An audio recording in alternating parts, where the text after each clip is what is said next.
네, 어제 오후 3시 반쯤 시작된 남북 고위급 접촉이 20시간 정도 지난 지금까지도 이어지고 있습니다. 과연 이번 접촉으로 극한으로 치닫고 있는 남북의 군사적 긴장이 해소될 수 있을까요? 네, 어떤 결과가 나올지 예측을 좀 해보겠습니다. 문성목 한국국가전략연구원 센터장 그리고 안찬일 세계북한연구센터 소장 나오셨습니다. 안녕하세요. 네, 안녕하십니까. 남북 고위급 접촉 2차 접촉이 20시간 정도 지금 계속되고 있습니다. 예. 이런 마라톤 협상 본 적이 없는 것 같은데 어떻게 해석할 수 있을까요? 예, 이제 과거의 회담을 보면 보통 이제 뭐 당일치기 회담도 하지만 또 3일, 4일 일정을 정해놓고 1일차, 2일차, 3일차 이렇게 이제 회담을 하는 경우들도 있었어요. 네. 과거에는. 이번 같은 경우는 출발 자체가 뭐 당일 회담이다, 며칠 회담이다 이런 것이 없이 네. 시작을 해서 지금 예상보다 3일째 지금 하고 있는 것이거든요. 네. 그래서 참 이례적인 일이라고 볼 수 있습니다. 그래서 이렇게 밀고 당기기를 하고 있는 이유는 일단 입장 차이가 서로 워낙 크고 그럼에도 불구하고 일단 서로 접점을 찾아보려고 하는 합의를 이루어 보려고 하는 의지에 있어서는 또 같이 하고 있기 때문에 그래서 아마 이렇게 협상이 길어지고 있는 것이 아닌가. 그 내용을 저희가 정확히 알 수는 없습니다만 이제 그런 생각이 듭니다. 지금까지 하는 걸 보면 남북 모두 이제 의지는 있는 것이다. 이렇게 이제 볼 수 있다고 하셨는데 그렇죠. 2004년에 이제 센터장께서 직접 남북 장성급 회담에 이제 참석을 했기 때문에 회담 분위기를 좀 어느 정도는 잘 아실 것 같은데요. 이 정도까지 이제 시간이 왔다면 보통 어떤 분위기일까요? 지금 회담장 분위기가. 예, 이제 회담 분위기는 뭐 어제 일부만 화면이 공개됐습니다만 뭐 이렇게 대표들 간에 뭐 인상을 쓰거나 언성을 높이거나 아마 그렇게 하는 일은 많지 않을 것 같아요. 물론 자기 주장을 강하게 할 때야 또 이렇게 언성을 높일 수도 있겠죠. 예를 들어서 마이크를 놓고 하는 회담의 경우에는 북측 대표들은 굉장히 부담을 많이 갖습니다. 예를 들어서 첨예한 문제가 나왔을 때 그걸 뭐 제대로 대응을 못 한다든지 그러면 상당히 문책이 있을 수 있기 때문에 뭐 여기 이번에 나온 사람들이야 그런 수준의 사람들이 아니겠습니다만 어쨌든 마이크를 대고 하는 회담과 마이크 없이 별도로 하는 그런 접촉과는 좀 차이가 있을 수 있는데 지금 일단 생각해 봤을 때는 이제 3일이라고 하는 시간이 지났고 어젯밤 같은 경우는 따로 정회나 서울로 돌아오는 거 없이 지금 협상이 진행되는 걸로 봐서는 모종의 합의를 도출하고자 하지만 상당히 하나하나 짚고 넘어가는데 시간이 걸리고 조정하는데 그 난산을 거듭하고 있는 것이 아닌가 하는 그런 추정이 됩니다. 그러니까 마이크를 놓고 할 때랑 마이크가 이제 끄고 할 때랑 이제 좀 차이가 있다고 하셨는데 이렇게 회담하다 보면 길어지고 하다 보면 회담장 밖으로 좀 나가기도 할 테고요. 그러다 보면 이렇게 마주치기도 하고 하면서 좀 비공식적으로 대화를 좀 할 기회도 좀 있습니까? 예, 이제 그 회담장의 분위기라든지 또 장소의 특성에 따라서 이제 좀 달라질 수는 있는데 이를테면 아까 말씀드린 대로 1일차, 2일차, 3일차 이렇게 스케줄을 잡고 중간중간에 공동 중식이나 공동 만찬, 또 환영 만찬, 환송 만찬 이런 것들이 섞여 있을 때는 이제 대표들이 회담장 밖에서도 자연스럽게 만나서 식사하면서 대화도 하고 개인적인 얘기도 하고 이제 그런 일이 있습니다만 이번 같은 경우는 이제 평화의 집이라고 하는 폐쇄된 공간 속에서 이루어지는 것이기 때문에 아마 개인적으로 이렇게 만나서 대화하고 하기는 현실적으로 좀 어렵고 다만 일부 보도에 나오듯이 2+2로 하지만은 예를 들어서 김관진 안보실장과 황병서 총정치국장과 별도로 수석대표로서 별도로 만나서 조율하는 그런 기회는 있는데 그런 경우에는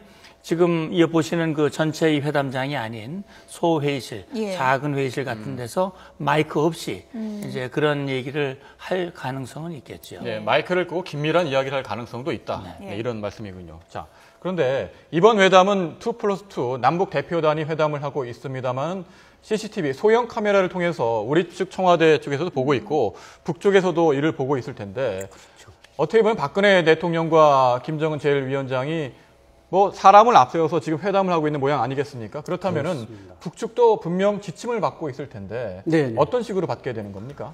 예, 말씀하신 대로 이제 김정은 위원장도 보지만 사실 저 사람들이 지금 평양의 지침은 받지만 김양곤이나 황병서는 김정은을 가르치면 가르쳤지 뭐 배울 만한 건 지침 받을 건 사실 없거든요. 예. 그나마 평양에 무슨 TF가 조직되어 있는 걸로 알고 있기 때문에 저 사람들이 고난과 경험은 많지만 그 TF의 오더를 받아서 행동하다 보니까 이게 길어지고 예. 첫날엔 아마 그냥 절대 물러설 수 없는 평행선을 긋다가 2차에서는 뭔가 조금 진전이 있고 지금 3일째 마주섰는데 제가 볼 때는 이제 문 장관님도 잘 설명해 주셨지만 우리 뭐 문 장관님 이제 직접 대화를 해본 뭐 전선 사령관이고 저도 이제 그 대북전략 기관에 근무하면서 모니터를 많이 대화를 많이 해본 적이 있는데 보면은 지금 그러니까 이제 우리 기자들 눈에 황병서와 김관진 실장이 조용히 만나 얘기하더라. 예. 그것은 이제 저 대화 테이블에 2+2가 있지만 또 기록원들이 또 한 명씩 와서 예. 기록을 하고 있습니다. 아, 예. 그러니까 그 앞에서 할 수 없는 말, 아마 제가 볼 때는 모름지기 황병서가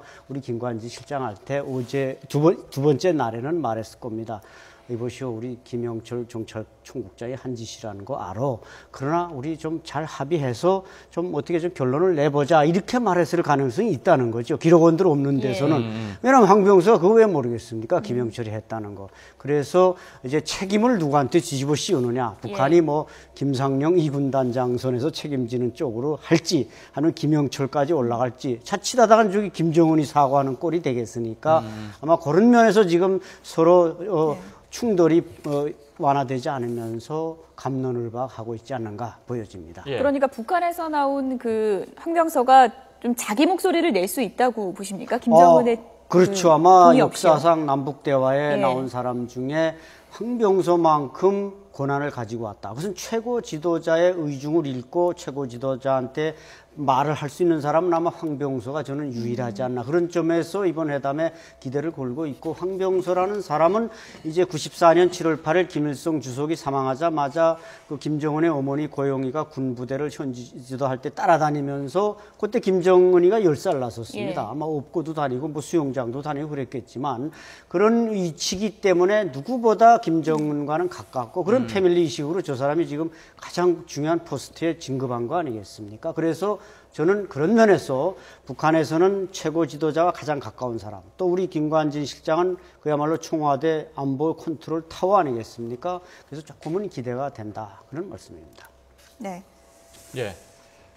지금 뭐 황병서 권한이 있다고 말씀하셨는데 북측 대표단은 보통 남북 협상 과정에서 본인들이 원하는 걸 얻지 못했을 경우에 북측으로 돌아가서 숙청을 당하는 경우도 있지 않습니까? 그렇다면은 이번엔 최고위급인데 지금 속보가 한 가지 들어왔습니다. 예. 네, 박근혜 대통령이 추석비서관 회의를 주재하면서 밝힌 내용인데요. 북한의 사과 그리고 재발 방지가 가장 중요하다 이런 입장을 밝혔습니다. 박 대통령은 먼저 이번 회담의 성격은 현 사태를 야기한 북한의 지뢰 도발 행위에 대한 사과와 재발 방지가 가장 중요한 사안이라고 밝혔습니다. 네, 또 매번 반복됐던 도발과 불안 사각을 되풀이하지 않으려면 확실한 사과 재발 방지가 필요하고 또 사과와 재발 방지 약속이 없으면 정부는 그에 상응하는 조치를 취하고 또 확성기 방송도 계속 유지할 것이라고 덧붙였습니다. 네, 또 이런 상황에서 전역을 연기한 두 병사의 이야기는 큰 귀감이라면서 정치권을 비롯해 우리 모두 한마음으로 단결하고 군과 장병들이 사기를 얻을 수 있도록 협조해야 한다고 강조했습니다. 네,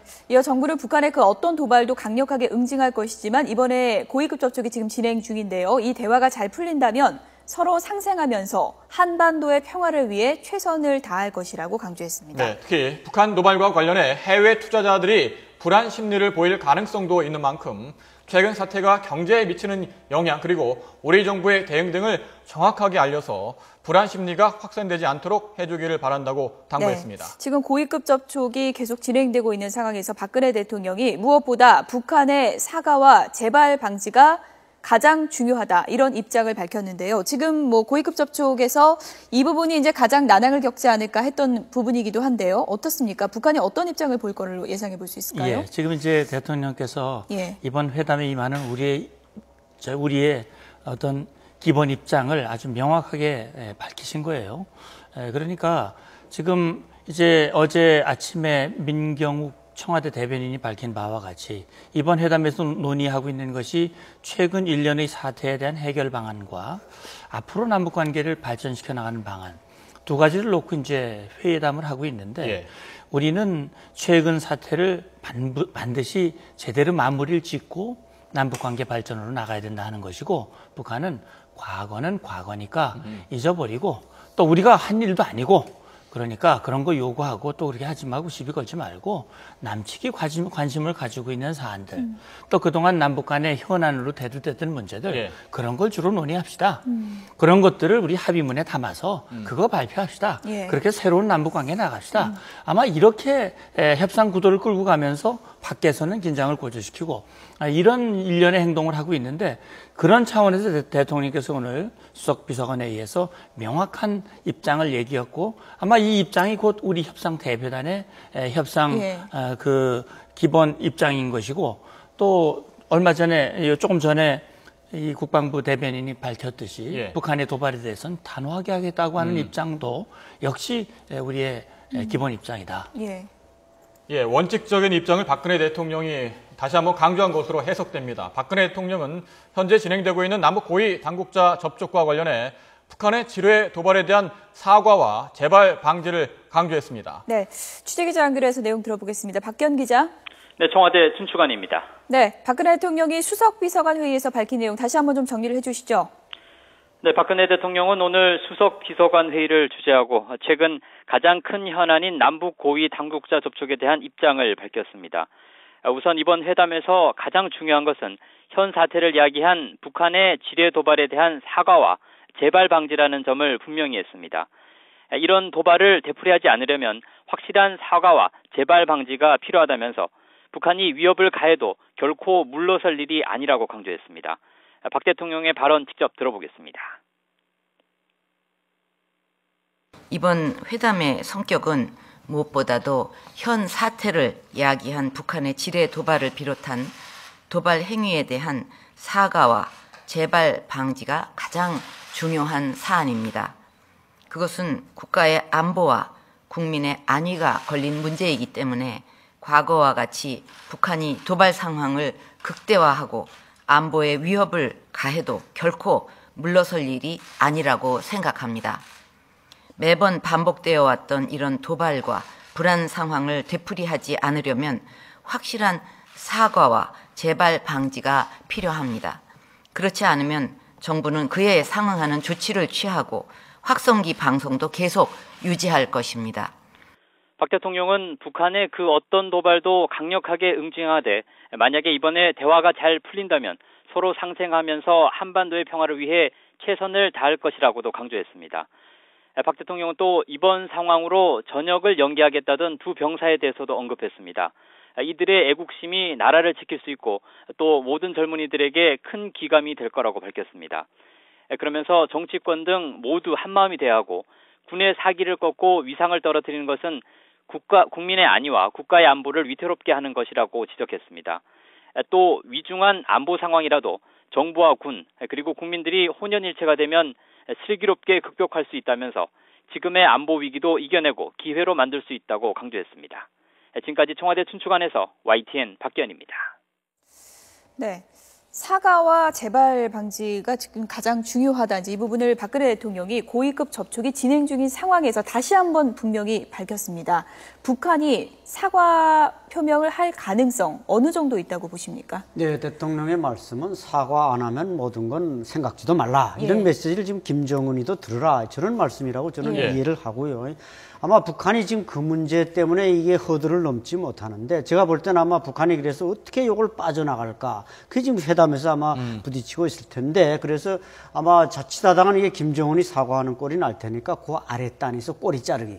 즉 현지의 이군단 사령관 김상용 중장이 책임져라. 거기서 그냥 그 과잉, 좌익 말하자면 망동분자들이 했다. 이렇게 이제 사령관 선에서 자를지 아니면 예. 조금 더 올라가서 정찰 총국장 선에서 자를지. 예. 장은 어쨌든 최고위급까지는 절대 올라가지 않고 자르는 방식으로 북한은 아마 사과 빠져나갈 구멍을 지금 찾다 보니까 저게 합의가 안 되는 것 같습니다. 네. 예. 예.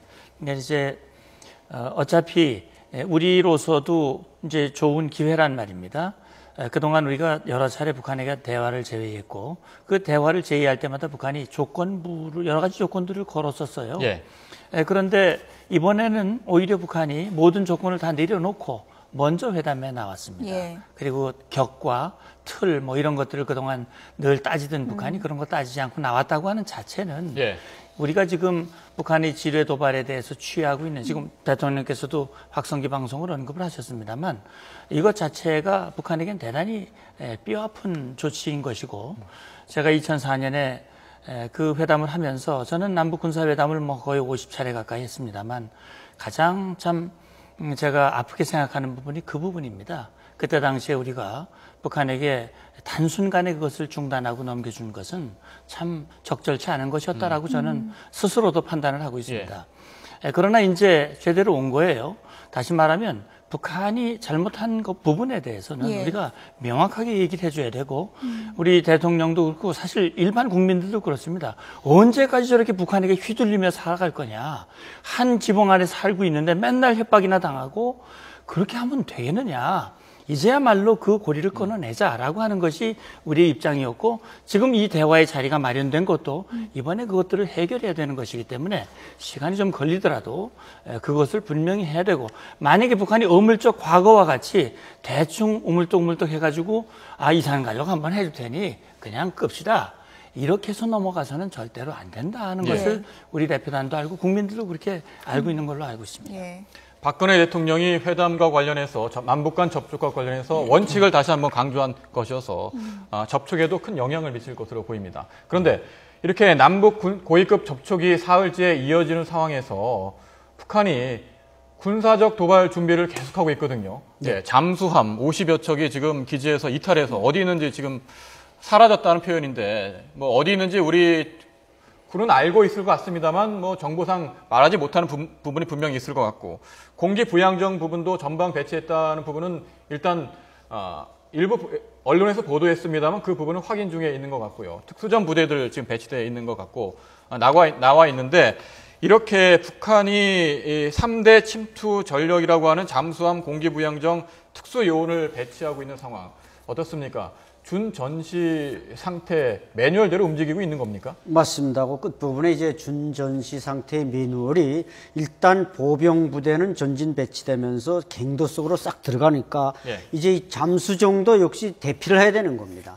동해안에는 이제 안반지대에 구멍을 뚫어서 거기다 로미오급까지 집어넣을 수 있지만 지금 주로 이제 연호급, 상호급, 130톤, 300톤급 요 소형 잠수정들은 서해는 절벽이 없어서 대피시킬 데가 없습니다. 아마 어느 은밀한 지역에 가서 물속에 들어갔다 나왔다 하면서 대피하고 있을 거고 이 연호급, 상호급은 대부분이 또 해군 소속이 아니라 정찰총국, 바로 김영철 정찰총국 소속이기 때문에 거기에 이제 아마 은폐해서 뭐 우리 전방으로 전진 배치되거나 그러지는 못하지 않겠는가. 왜냐하면 이제 저 연호급, 상호급 잠수정이 우리나라에 이제 울진, 포항 이남까지 절대로 내려올 수가 없습니다. 능력이 잠수 능력이 하루 정도 24시간 정도밖에 안 되기 때문에 내려올 수가 없어서 거기에 대해서는 우리가 경각심을 높이되 너무 확대 해석하는 것은 좀 어려운 일이라고 보고 그럼에도 불구하고 이제 공기 부양종 이건 뭐 상당히 그 많은 부대들을 어떻게 보면 특수부대 여단급을 상륙시킬 수 있는 이런 부대들이기 때문에 이런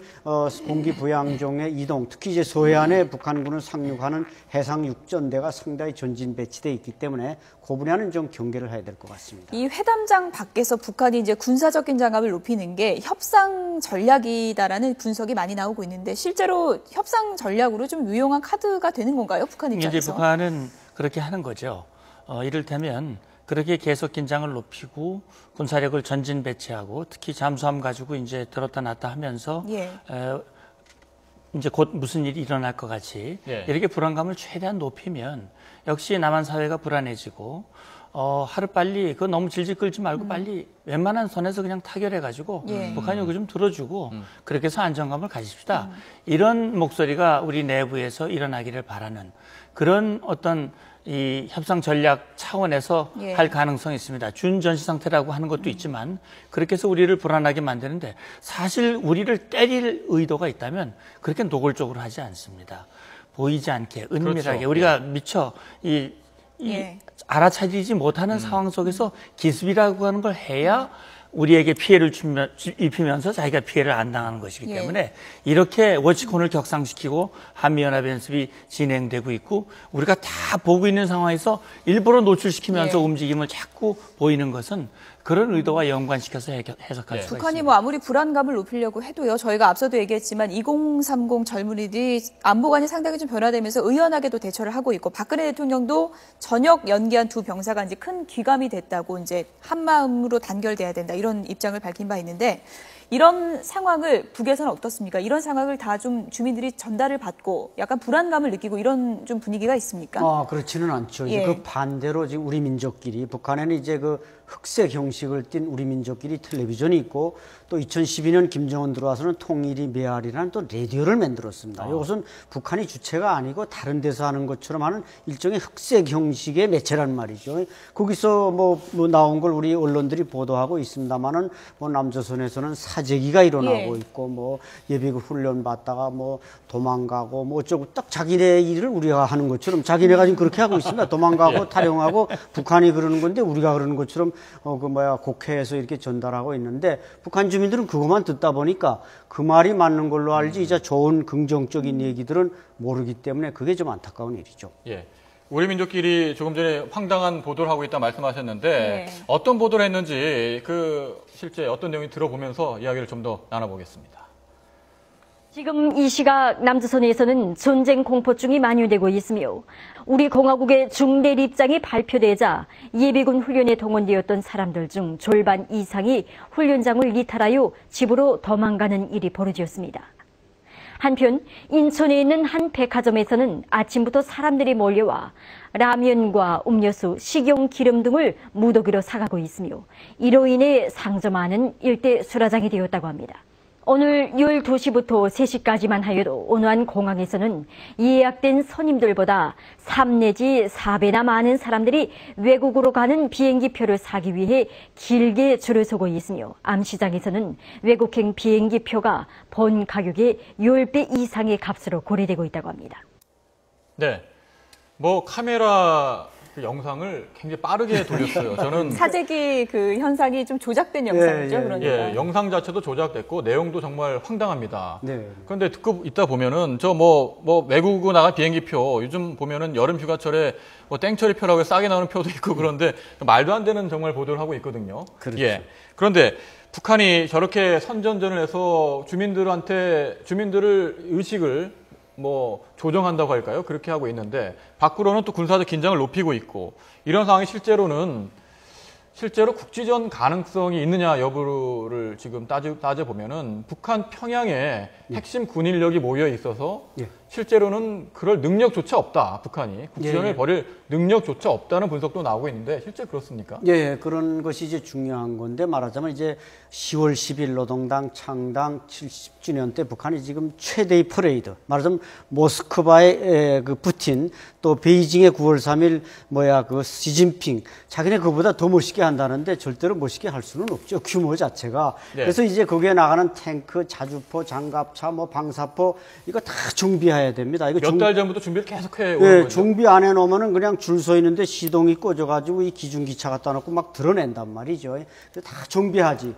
또 사람도 거기에 이제 키가 1m 73cm 이상 돼야 거기에 또 참석할 수 있습니다. 그러다 보니까 전군에서 키 큰 사람 다 뽑아다 놨지, 장비 좋은 건 다 갖다 놨지. 그러니까 실제로 지금 사실 전쟁할 능력은 북한이 없다는 것이죠. 그렇기 때문에 우리가 북한이 저렇게 대내적으로 저렇게 자꾸 기만선전하는 것도 그렇게 동요할까봐 무서워서 하는 거고, 또 우리 전방의 스피커 방송도 북한이 두려워하는 것은 일단 그 방송을 듣는 한 20만의 북한 이 최전선 부대들 또 주민들, 그 사람들은 우리 방송을 듣기 시작하면 어떻게 보면 가청권 내에서는 대한민국 국민이 돼버리는 겁니다.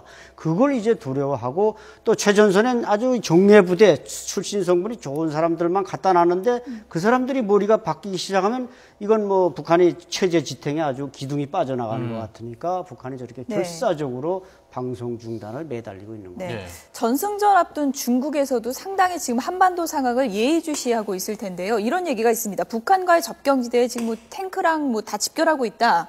이런 얘기가 있는데요. 어떻게 보십니까? 예, 그 실제 보도에도 장갑차가 들어오고 하는 그런 장면이 나왔습니다만, 일단 중국으로서는 북중 접경 지역에 대한 경계를 강화하고 병력을 증강시키고 특히 그쪽 지역에 제가 이제 작년에도 가보고 지금 나오고 있는 사진이 그 웨이보에 나온 그렇군요. 사진들이라고 합니다. 예. 그래서 저것이 뭐 직접 북한을 압박하기 위해서 저렇게 하는 것인지는 뭐 정확히 알 수 없겠습니다만 일단 중국으로서는 북한 내부에 급변 사태라든지 이런 상황이 발생해서 대규모의 그 탈북 난민이 중국으로 유입되는 것은 중국 굉장히 그 부정적인 영향을 미칠 수 있기 때문에 저렇게 북중 접경 지역에 대한 경계를 강화하고 있습니다.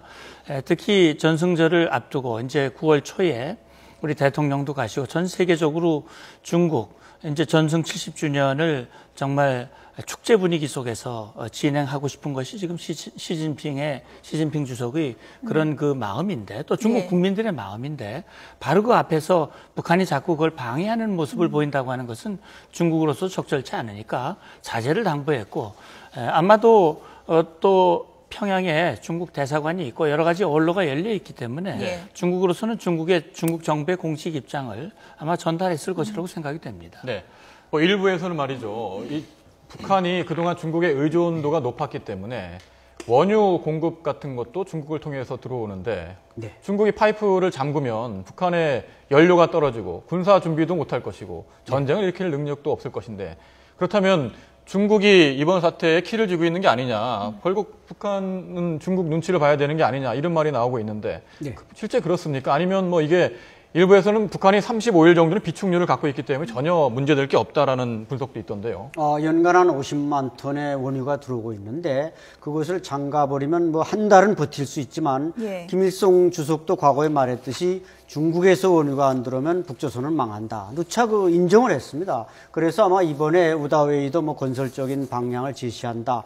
뭐 우리와 이제 우리 대한민국 국군과 미군이 강력한 어떤 대응 조치도 있었지만 중국에서도 이제 문 장군님 말씀대로 너네 우리 잔치 벌리려는데 잔치집 앞에서 자꾸 불장난질 하지 말라. 이걸 강력히 워닝했을 가능성이 높고 그래서 지금 탱크나 저 장갑차가 지금 연길 시내를 지나가는 모습인데 사실 6.25 때 중공군이 압록강을 건너서 청천강 이부까지 점령하는데 한 달이 걸렸습니다. 그러나 지금은 저런 최신 무기들을 가지고 있어서 군사 전문가들은 약 5일 내지 7일이면 청천강 이부까지 내려온다. 그리고 또 중국의 입장도 북한 정권 레짐 체인지에서 일종의 핀센트 레짐 체인지, 김정은이만 딱 드러내는 겁니다. 나머지는 놔두더라도. 이런 것은 북한이 상당히 두려워하고 있기 때문에 그 김정일이나 또 지금 현재 김정은도 마찬가지일 겁니다. 뭐 남조선 국군, 미군도 무섭지만 중국군을 조심해라. 그래서 한때 그들이 사관학교인 군관학교에 중국을 조심하라 이런 글발까지 내붙인 거 아닙니까? 이런 걸 볼 때 그들의 의식은 아마 공포심에 빠져 있을 가능성이 높습니다. 지금 이 시각에도 사흘째 마라톤 남북 고위급 접촉이 계속되고 있습니다. 박근혜 대통령이 이 시점에서 이제 북한의 사과 재발 방지가 가장 중요하다는 점을 다시 한번 이제 분명히 밝혔고요. 지금도 좀 진통이 있을 것 같은데 어떻습니까? 남북 간의 이제 고위급 접촉이 시작됐다면 가장 민감하고 어려운 문제부터 시작이 됐을까요? 아니면 좀 주변 문제를 하고 민감한 문제 좀 나중에 하는 전략일까요? 그 반대겠죠. 이를테면 지금으로서는 가장 이번 사태의 출발점이 북한의 지뢰 도발과 포격 도발이고 그걸로 인해서 시작된 우리의 대북 확성기 방송. 이것이 가장 핵심입니다. 이 문제가 해결이 안 되면 사실 다른 문제는 해결이 되기가 어려워요. 그럼 지금 큰 고비는 아직도 못 넘었다 이렇게 봐야 그럴 될까요? 가능성도 있죠. 왜냐하면 이게 연계가 돼 있는 겁니다. 최근 사태 해결 문제와 이 미래 남북 관계 발전 문제가 서로 이렇게 맞물려 있어가지고 어느 한쪽이 해결이 안 되면 이쪽만 된다고 그럴 것 같으면 우리 국민이 이건 받아들일 수가 없는 것이고요.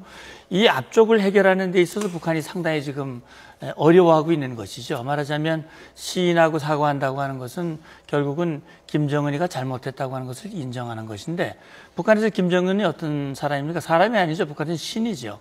신이 오류를 범할 수는 없는 것이고 신이 사람에게 사과할 수는 없는 것이니까 그걸 사과한다고 하는 것은 북한 주민에게 미치는 그 영향이 너무나 큰 것이기 때문에 거기다가 그런 표현보다는 마치 김정은은 사과를 하지 안 왔으면서도 사태를 어떻게 해결하는 방안을 고집을 하다 보니까 이게 좀 지연되고 있는 것이 아닌가 하는 생각이 드는데, 역시 북한도 어떻게든 이 확성기 방송을 끄고 이것이 다시 재개되지 않도록 하려면 어떻게 해야 된다고 하는 걸 잘 알고 있을 겁니다. 예. 그렇기 때문에 자기들이 정말 이걸 협상을 타결하려고 하는 그런 마음이 있다면, 아까 여러 가지 예를 제시하셨는데 아마 아이디어가 되실 것 같아요. 그걸 아마 북쪽에서 참고를 하지 않을까 하는 생각합니다. 남북 고위급 접촉, 지금 2차 접촉이 재개돼서 20시간 정도 흘러가고 있는데 어떻게 될지 좀 더 지켜보겠습니다. 문성묵 한국국가전략연구원 센터장, 안찬일 세계북한연구센터 소장이었습니다. 두 분 고맙습니다. 고맙습니다. 감사합니다.